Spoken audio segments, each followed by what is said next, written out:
আজ আপনাদের সঙ্গে শেয়ার করছি সাউথ ইন্ডিয়ার একটা ভীষণই স্পেশাল টেস্টি কারি রেসিপি বানিয়ে দেখাবো টমেটো কুরমা। এর জন্য প্রথমেই হাফ কাপ নারকেল, 4-5টা গোটা কাঁচা লঙ্কা, 1 চামচ পরিমাণ মৌরি আর অল্প জল অ্যাড করে দিয়ে এটার একটা স্মুথ পেস্ট বানিয়ে রেখে নিচ্ছি।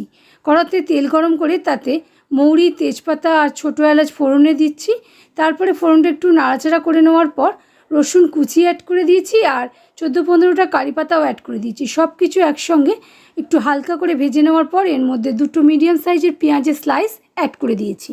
গ্যাসের ফ্লেমটা মিডিয়ামে রেখে পেঁয়াজটা লালচে করে ভেজে নেওয়ার পর এর মধ্যে 2টো মিডিয়াম সাইজের টমেটো কুচি করে অ্যাড করে দিচ্ছি, সঙ্গে নুনও অ্যাড করে দিয়েছি।